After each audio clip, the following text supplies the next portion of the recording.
Assalamualaikum warahmatullahi wabarakatuh. Selamat siang dan salam sejahtera untuk kita semua. Terima kasih seluruh teman-teman dari berbagai media, para jurnalis, para wartawan yang saya banggakan. Alhamdulillah hari ini saya beserta keluarga melaksanakan halal dari tadi jam 10 sesi pertama sampai jam 12. Nanti jam 2 sampai jam 5 sesi yang kedua. Di sela-sela ini saya bertemu teman-teman semua untuk menyampaikan beberapa hal. Yang pertama yaitu menyampaikan minal aidin wal faizin, wabarakatuh warahmatullahi karim. Selamat Hari Raya Idul Fitri, mohon maaf lahir dan batin. Selanjutnya saya beserta seluruh jajaran DPP PKB.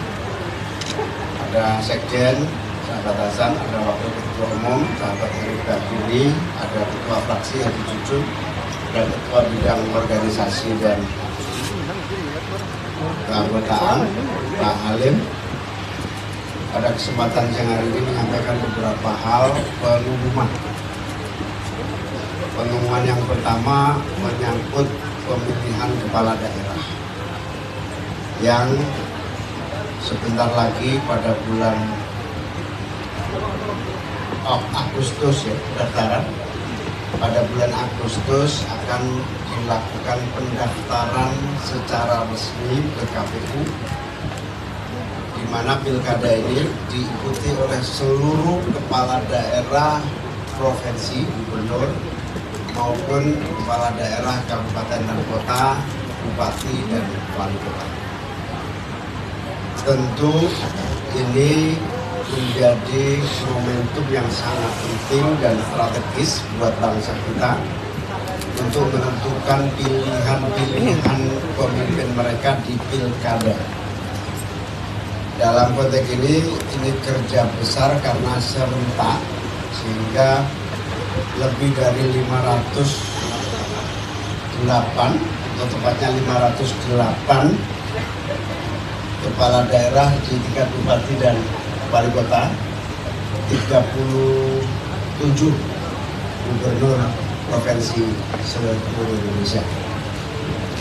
PKB memiliki kesempatan, memiliki kursi, memiliki suara di seluruh kabupaten kota di Indonesia.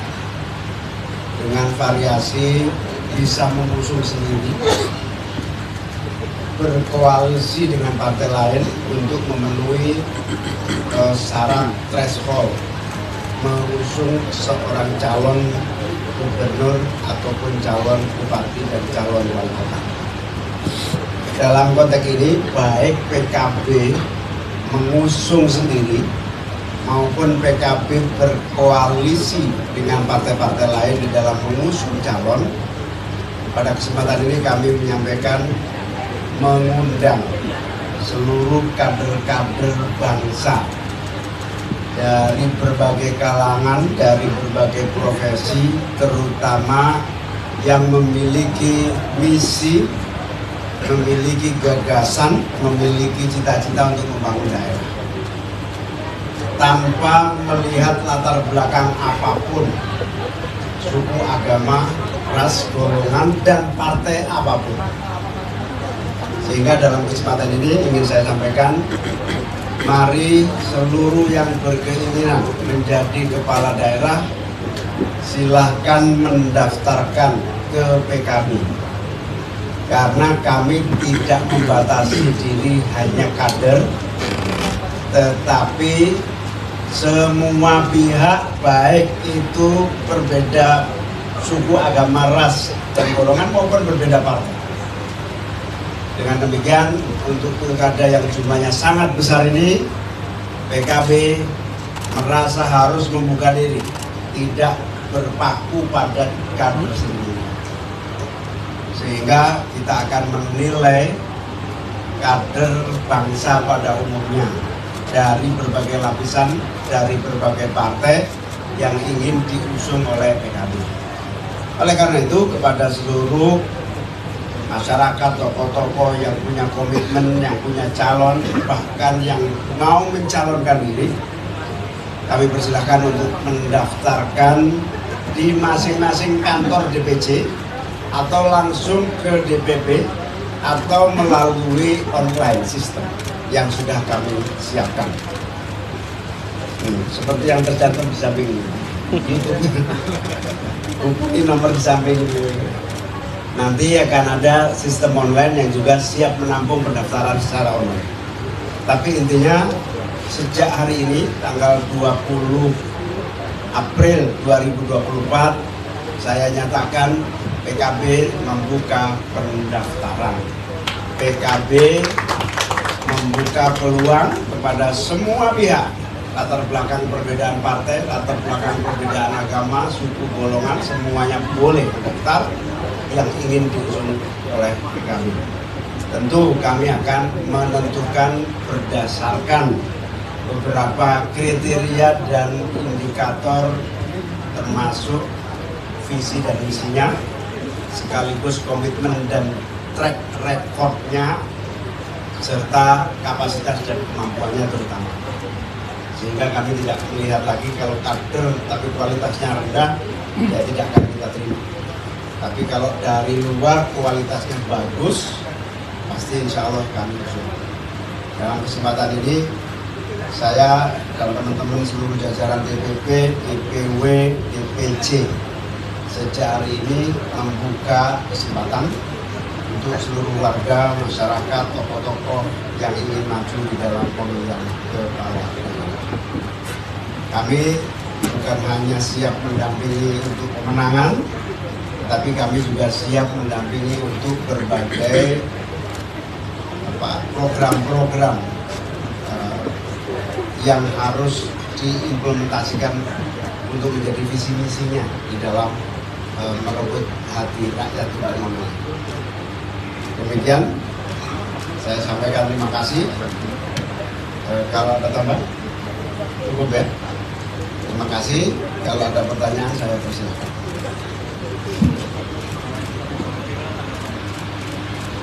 Ya belum ada keputusan yang nggak bisa ditanggapi.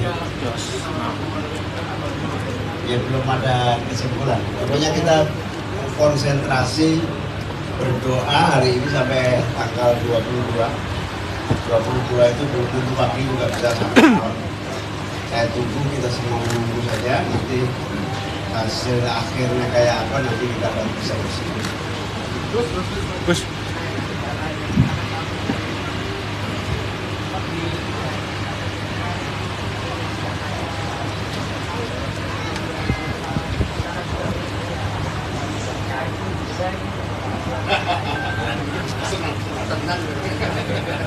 Jawa Timur juga diberikan kalau kita lihat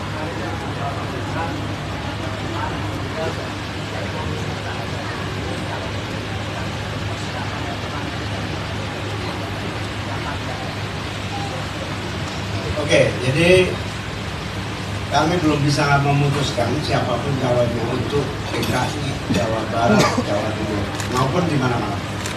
Kami hanya bisa menunggu siapa saja yang mendaftar, lalu kita uji, kita libatkan tokoh-tokoh untuk melakukan uji publik, dan kita beri keleluasaan tokoh-tokoh untuk menentukan.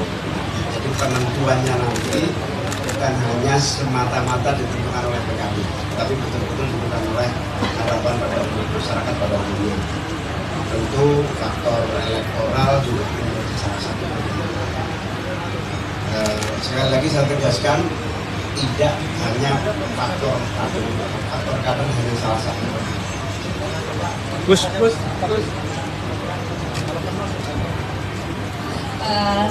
Sebelumnya saya pengen ucapin mohon maaf dulu kepada Gus Imin dan juga Bapak sekalian. Saya Rizka dari Kompas TV. Tadi mengingat Gus kan bilang bahwa PKB akan lebih membuka diri, gitu ya. Nah ini saya pengen spesifik juga pengen bertanya terkait dengan pilkada di Sumatera Utara. Ini kan Golkar sudah mengusung salah satu paslon, dan kemudian kan PKB juga pernah ada kisah lama nih dengan petahana. Apakah akan CLBK atau gimana? Mungkin gimana Gus? Terima kasih. Ya sama. Jawabannya sama, siapa yang mendaftar nanti akan kita pertimbangkan. Per hari ini belum ada yang mendaftar. baru nanti siapa yang mendaftar, apakah calon yang sampai yang terakhir atau siapapun dia, kita baru bisa sendiri. Karena di Sumatera Utara sampai detik ini belum ada yang berniat mendaftarkan di PKB. Mungkin setelah saya buka ini, jadi akan ada daftar.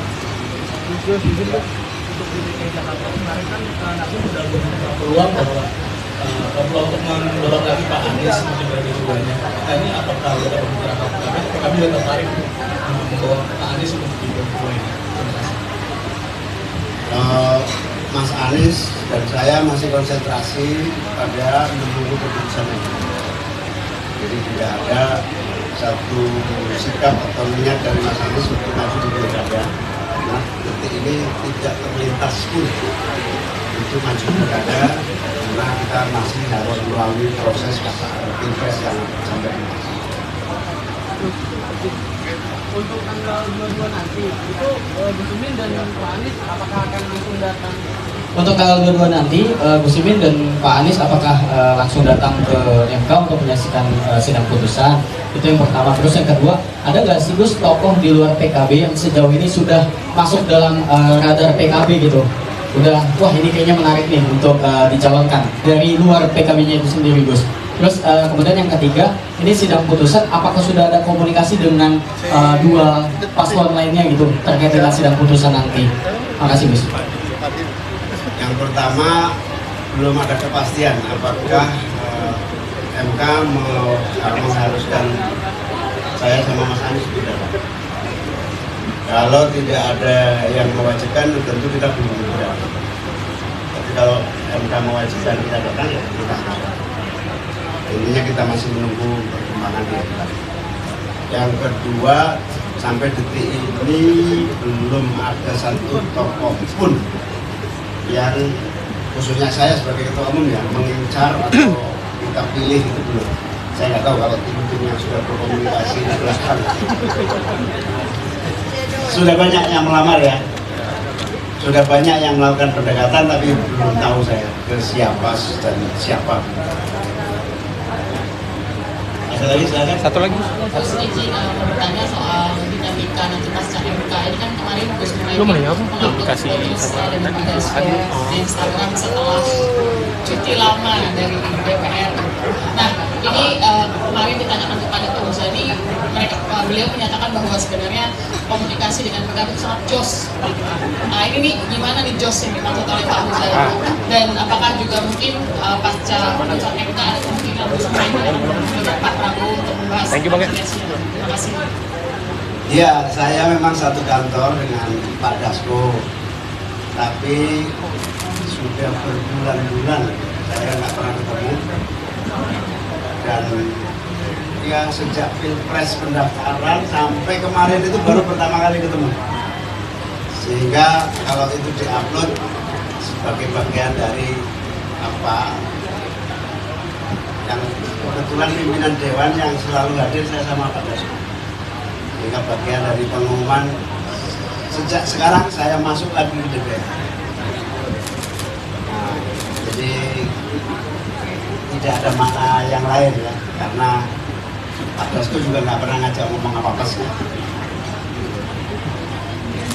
Oh iya, kalau komunikasi Pak Dasko kan sama-sama ruang kerjanya jadi satu lorong.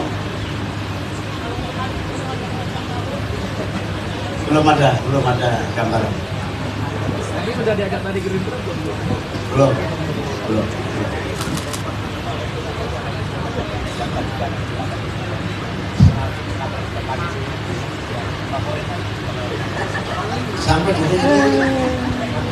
Sampai detik ini saya belum tahu kader itu, dan saya cenderung nggak percaya kader itu.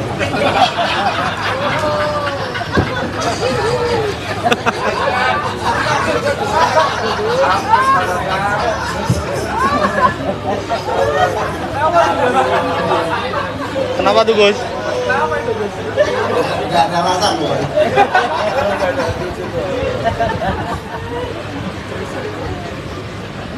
Oke, makasih ya. Silakan yang masih ingin makan silakan. Terima kasih. Assalamualaikum warahmatullahi wabarakatuh.